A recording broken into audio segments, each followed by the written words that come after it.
morning and welcome to the weekend. I hope you're really well, and welcome to all the newbies who have just signed up for the freemium experience. And yeah, I'm looking forward to sharing all our knowledge and our understanding with you guys.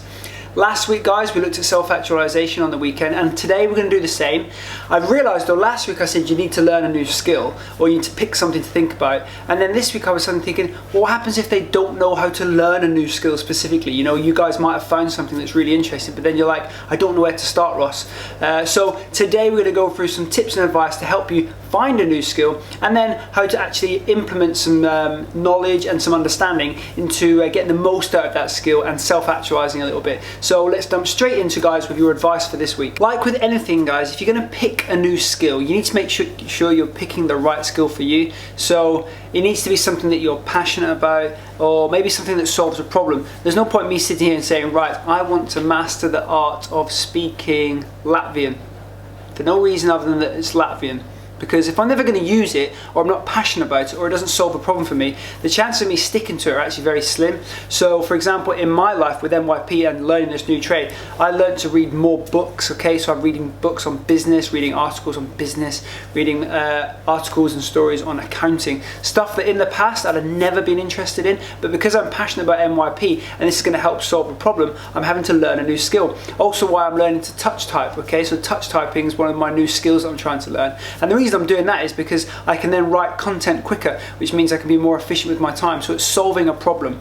The reason that I want to learn Spanish and I'm learning Spanish is because my wife and I, we want to have property in Spain.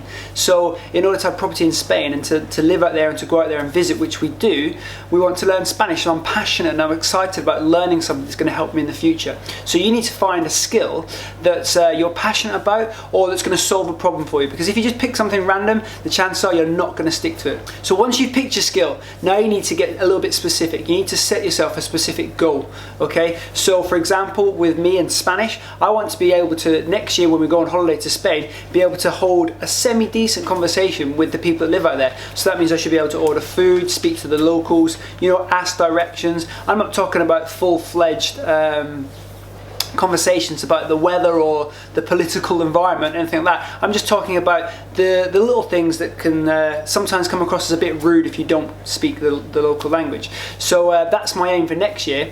What you also need to do, guys, you need to write down these goals, okay? So you've got specific about what the goal is, you now need to write it down. So then when you are thinking about the goal, you know exactly what your goal is, okay? So my big goal is to break it down to be able to speak a little bit of Spanish next year when I go on holiday. Well, I need to bring it back then and say, right, where am I going to be in 6 months? Where am I going to be in 3 months? Where am I going to be in 1 month, okay? And you need to do that as well. So write out your main goal and then break it down into smaller ones, and that makes it easier to achieve. Once you've set your goals, you then need to set a deadline, okay? If you just say, right, I'm going to learn Spanish, and that's it, and you don't set yourself a deadline, then the chances are you're probably never going to achieve it. There's sort of an understanding that the longer you're given to learn a new skill, the more work you'll put in to learn that new skill.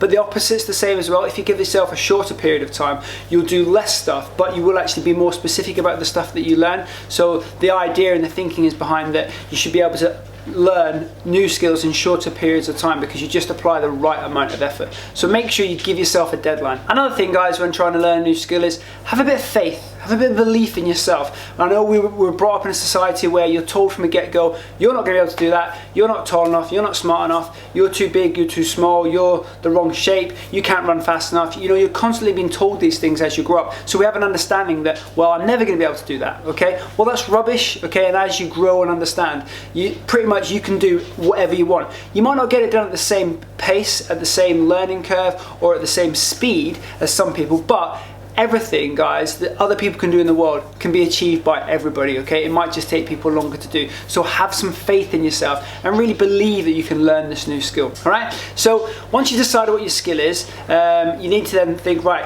how good do I want to get at this skill? There's a sort of an understanding within the scientific world that 10,000 hours will secure you in being proficient in a skill. Well, actually, that's 10,000 hours to be a master of that skill, to be an expert in that skill. Now, I don't want to be an expert in touch typing. I don't want to be a professional Spanish speaker, okay? But I just want to be good enough. So aim for being good enough, okay? So that's not your 10,000 hours. That's just being good enough to use that new skill in the environment in the way that you want to, okay? So just aim to be good enough. When learning new skills, it's always really good to watch people who are doing it. So, and this is not to sound a bit creepy, but I want you to stare at people, okay? So watch people who touch type, for example, or watch people who speak Spanish, okay? Or listen to people who speak Spanish. That's the best way to learn, because you then have a connection between your visual, your audio, and your brain, okay? It's not just you learning or reading something, okay? You need to see it in all different environments.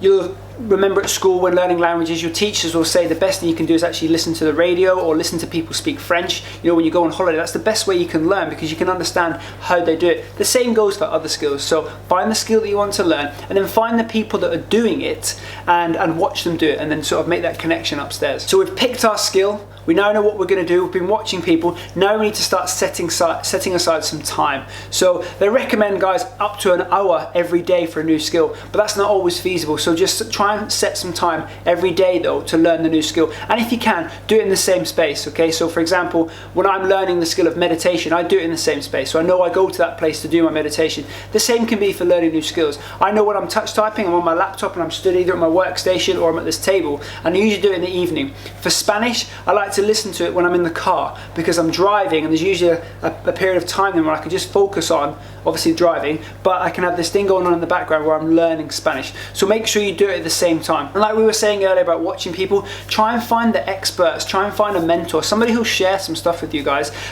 You might not have to pay for it, but if you do, it might just be a small amount of money that actually the good side of it, the benefits will far outweigh the price that you've paid for that new skill. And by doing that, guys, you also create a bit of accountability, and that's one thing that NYP is really hot on, is accountability. We want you guys to find this new skill and then share it with us, share it on the website, share it on the Facebook page, okay? Send me a message or an email, tell me what your new skill is, and then I'll hold you accountable to it. You know, I'll check up on you. And by the same way, guys, you can check up on me. How's your Spanish going, Ross? How's your touch typing going, okay? I want you guys to be accountable to me as I am accountable to you. And finally, guys, if you want to learn a new skill, you've got to give it some time, okay? They recommend about 8 weeks to learn a new skill. So give yourself at least 8 weeks to work out if it's going anywhere. You might get to the end of it 8 weeks and go, do you know what? I thought this is something I wanted to learn, but it's actually not. Hopefully you'll get to the end of 8 weeks, and after those 8 weeks you'll be like, do you know what? I've improved so much, I want to keep going, and you'll carry that momentum through. And yeah, let's aim to find a new skill and work hard now on being proficient in a new skill, and just watch everything else in your life sort of open up and become a little bit easier. Now let's move on to your thought for the day. I want you to think about this, guys. There are 7 different types of learning. I want you to work out which one you are, okay? So the first one is visual, so sort of spatial learning. The second one is oral or auditory, so things you like to listen to. Music's very important to the oral learner. Verbal, so linguistics, they like to use language and like to speak in order to learn new things. Physical or kinesthetic, I'm definitely a physical kinesthetic learner. It means I hands-on use equipment, I have to do something to learn it. You then have solitary, which means you like to learn on your own. You've then got social, which is obviously the opposite, you like to learn in groups. And then you have the logical or the mathematical thinker, so the person that likes to look to science and maths and reasoning to learn new things. Find out which one you are and apply yourself. So now for your challenge then, well, it's pretty much the same as last week's, but now you've got the tools to actually implement this change. So I want you to find a new skill and start to apply yourself. And I want you to let me know and let NYP know what it is, okay? Because we're going to hold you accountable to it. Vice versa, I want you to check up on me, because that's what NYP is all about, that relationship between us and you. I'll be accountable to you and you can be accountable to us. So that's your challenge. Using these new advice points that I've given you today, I want you to find a new skill and start to put into place a method and a plan to learn that new skill. So now your motivation for the day. I want you to think about this, guys. The capacity to learn is a gift, the ability to learn is a skill, and the willingness to learn is a choice. Make the right decision today and choose to improve yourself in any way you can. Have an awesome weekend, guys, and we will see you bright and early Monday morning. Have a great weekend. Remember, NYP.